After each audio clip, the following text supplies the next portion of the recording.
Hola, un gusto saludarles una vez más. Orián Brito por aquí, siempre compartiendo con todos ustedes información que tiene que ver con temas migratorios y tratando de responder las innumerables cantidad de preguntas que hacen a través de los capítulos o episodios que hemos mostrado para todos ustedes. Hay información respecto a esta semana del paro humanitario porque hay cifras interesantes respecto a lo que ha sido la aprobación, ¿no? Y la cifra de la aprobación nos alegra mucho porque, bueno, permite a esos migrantes llegar a Estados Unidos de una forma segura, de una forma legal, pero al mismo tiempo hay que recordar que hay un proceso legal sobre el paro humanitario. De momento, todo está bien, ya vamos a hablar sobre ese tema porque aquí tengo las cifras, pero la vamos a conversar con la abogada Rosalí Chaviano, con quien tenía una semana sin conversar. Doctora, gracias por acompañarme una vez más. ¿Cómo estás? Gracias por la invitación. Sí, varias semanas ya. Varias semanas, sí, ya la extrañaba, por eso dije, vamos a comenzar esta semana. Son cifras, bueno, vamos a ver las que tengo yo aquí. Aquí dice que en el caso de los cubanos son 50.000 cubanos que han sido beneficiados, los venezolanos son 73.000, los nicaragüenses 44.000, más de 44.000, los haitianos más de 96.000. Es decir, son cifras que ya habla de más de 240.000, ¿no? Sí, y lo importante de entender esta cifra es Ujú, de que siempre el gobierno nos las divide de dos formas. ujú, Están las personas de que fueron ya autorizadas a viajar y ujú. están las personas de que ya entraron a los Estados Unidos. Ok, Entonces, hay una gran diferencia entre estos números porque a los ver. 30.000 mensuales Ujú. van a los que realmente entran y le dan parol, no van a los que autorizan a viajar. Entonces, por eso es que vemos tanta diferencia entre esos números, porque no todo el mundo que le dan autorizaciones de viaje entran inmediatamente, pueden tardarse un mes, pueden tardarse 2 meses, Claro, porque, hasta disculpa que le interrumpa, puede ser que te aprueben el parol, pero que todavía no tengas el permiso, correcto. Ese es lo que estamos hablando. realmente el parol en sí es cuando entran a los Estados Unidos. Cuando están fuera de los Estados Unidos, lo que ellos dan es una autorización de viaje. Y Ok. entonces esa es la diferencia entre estos números y esa es la forma que el gobierno nos los divide a nosotros para que vea la diferencia de cuántas personas realmente ellos han aprobado para viajar. Quiere decir que ya completaron todos los pasos y lo único que falta es montarse en un avión literalmente y venir y entrar a los Estados Unidos. Y las otras categorías son de aquellos que ya entraron a Estados Unidos y les dieron el parol, y esos son los que cuentan contra los 30.000 mensuales. Entonces, es importante, yo diría, entender esas diferencias para que entiendan también de cierta forma por qué hay tantas demoras y se sienten que a veces no está siendo procesado tanto, pero recuerden que al final del día 30.000 no es un número muy grande. Claro, Entonces, si estamos tomando en cuenta que son cubanos, venezolanos, nicaragüenses, haitianos, son cuatro nacionalidades que están allí luchando por obtener esa aprobación, ¿no? sí, correcto. Mm. Y creo que al final del día, yo siempre les recomiendo a todos aquellos que me siguen en las redes, siempre les digo de que no se enfoquen tanto en sí en los números, porque al final del día nunca vamos a entender exactamente lo que esto significa más allá de los 30.000, porque no sabemos exactamente por qué aprueban cierta cantidad de un país, por qué aprueban cierta cantidad de otro. No entendemos las razones que van más allá porque no creo que el gobierno está siendo tan transparente como deberían ser. Y entonces lo que causa estos números al final del día realmente es más confusión que realmente ayuda. Lo único que sí y siempre he visto en estos números, y al final del día una vez más no entendemos realmente las razones, es de que vemos que los haitianos realmente son los que tienen mayor cantidad de entradas y de autorizaciones de viaje. La razón que el gobierno nos dio a algún punto es de que realmente la diferencia en estos números se debe a la cantidad de aplicaciones que ellos han recibido. Y entonces por eso han dicho de que hay ciertos países que se ven más aprobaciones, los números son más grandes que los otros porque esos países realmente han aplicado más que los otros, etcétera, etcétera, pero al final del día no sabemos si realmente esas son las razones. Claro. Lamentablemente me da ruido esa frase que usted dice que no ha sido lo transparente que se necesita, porque, por ejemplo, hay una cifra que yo me pregunto, ¿no? Buenísima, son 50.000 cubanos, más de 50.000, más de 70.000 venezolanos. ¿Y a cuánta gente le han dicho que no? Sí, también. No sabemos cuánta gente le dicen que no. ¿Qué pasa con esa gente? No reciben muchas veces ni siquiera. Yo conozco casos de gente que está desde hace un año ya esperando una respuesta y nada. Sí. ¿Qué puede hacer esa persona que desde hace un año aplicó y no pasa nada y puede perder la esperanza? Puede decir, bueno, para qué voy a seguir en esto si esto no se va a dar? Eh, es todo un tema y mientras yo en octubre apliqué y ya voy a otro octubre y no ha pasado nada, en el caso de los venezolanos comenzó un poquito antes, por eso hablo de octubre. Sí. Eh, un año después no ha pasado nada. Hay otros casos que están llegando, que van por encima de mí. ¿Qué pasa? ¿Qué puedo hacer? Esa pregunta yo me imagino que muchos se la están haciendo.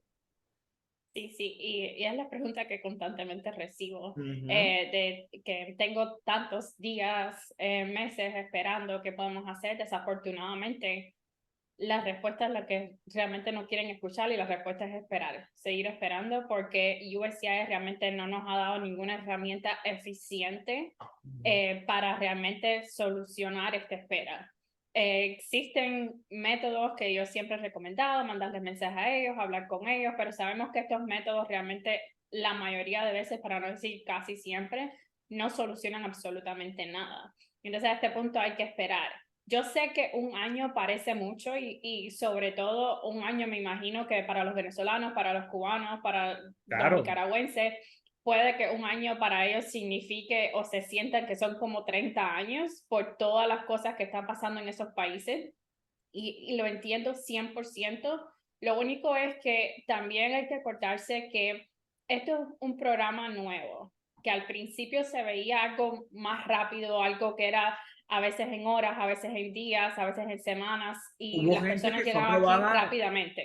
hubo gente que fue aprobada en cuestión de horas. Sí, exacto.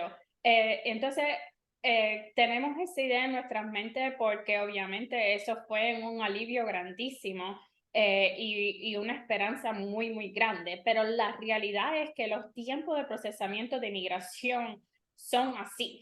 Para otros procesos, para peticiones familiares se pueden tardar años, para a veces residencias se pueden tardar años. Lo que estamos viendo ahora que se demora literalmente meses es una ciudadanía.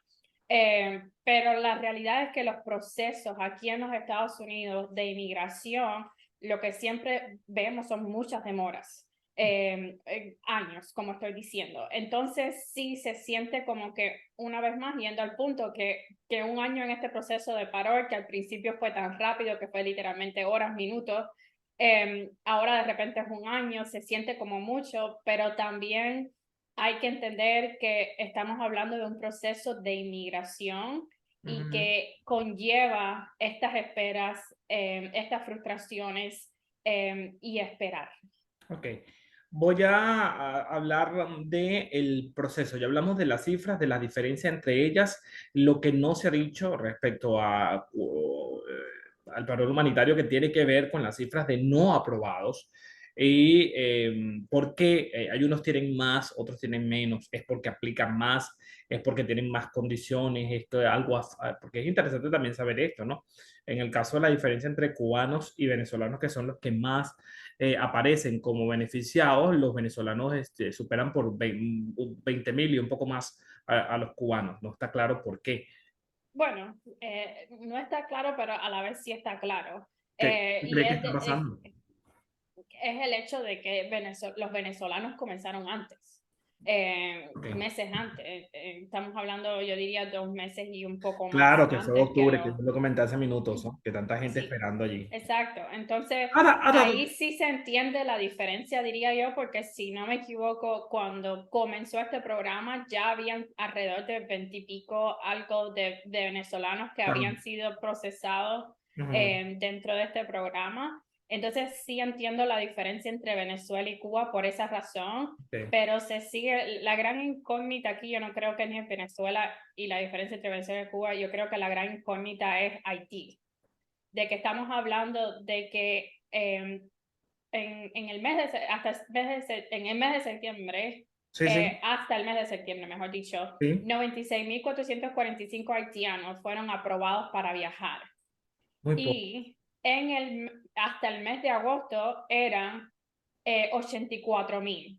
Quiere decir que de 84,000 a 96,000 hay una diferencia de 12,000. Quiere decir que en el mes de septiembre, 12,000 haitianos fueron autorizados a viajar. Si lo dividimos entre 30, es casi la mitad Casi la mitad.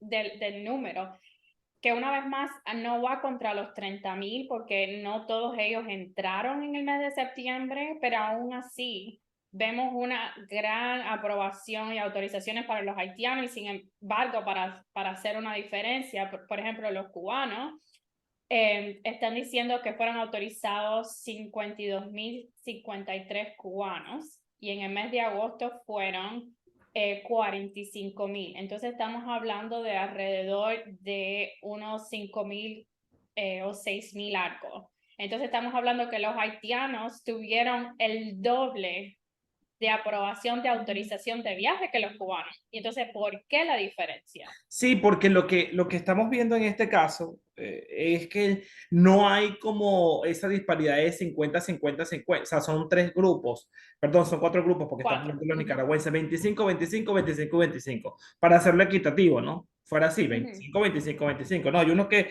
pueden llegar a la mitad, otros pueden llegar a un poco más de la mitad o un poco menos. Correcto. Hay allí como una disparidad. Ahora, voy a hacer dos preguntas importantes. La primera, que mucha gente lo repite. Ha pasado este año, no me llaman, no ocurre nada, sigo esperando o busco otro patrocinador a ver si tengo otra suerte. Esa es una estrategia que algunas personas han utilizado, déjenme decirles. Buscan otro Sí, patrocinador, vuelven a suministrar los documentos a ver qué pasa. ¿Esto es válido sí. hacerlo? Si es otro patrocinador, 100%.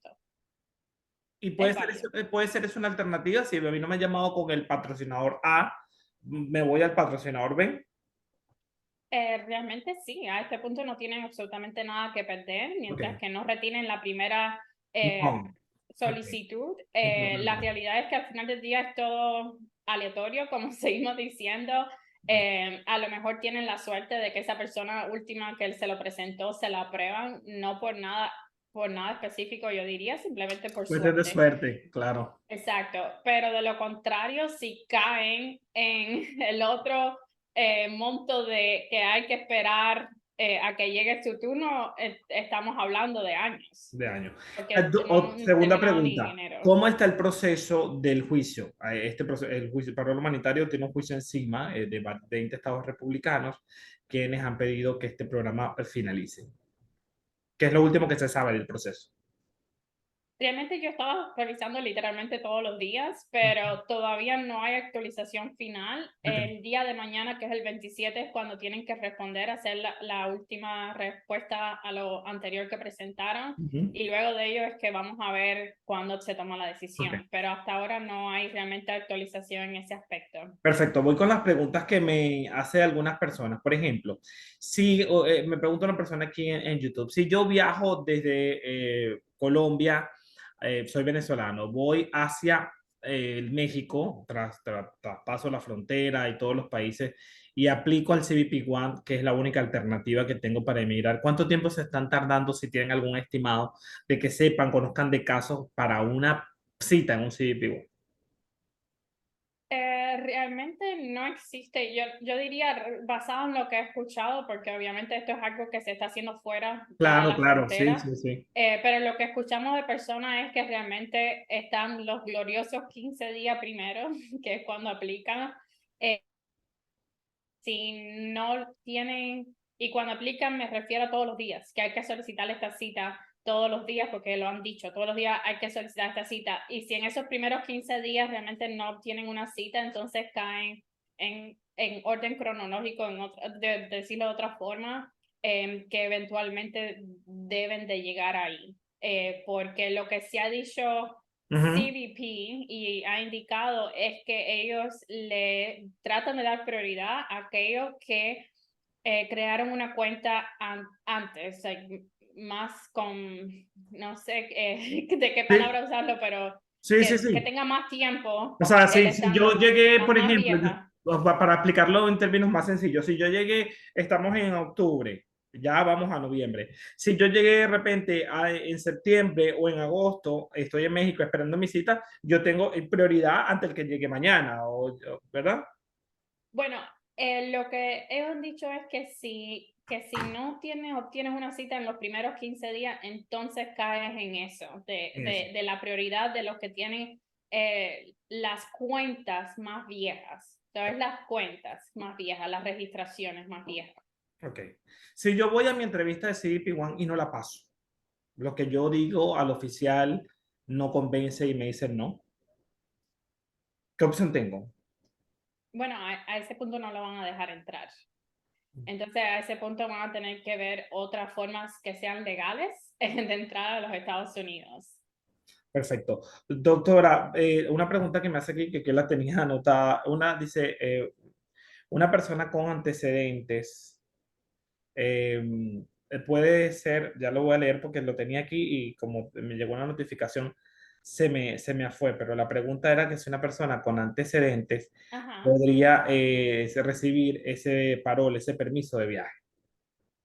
Bueno, realmente inmigración ha dicho de que aquellas personas, y realmente lo estoy buscando porque son varios requisitos, pero para ser elegibles no pueden tener inadmisibilidad a los Estados Unidos. Entonces realmente va a depender de esos antecedentes. Entonces, dependiendo del tipo de crimen que sea, Haya cometido.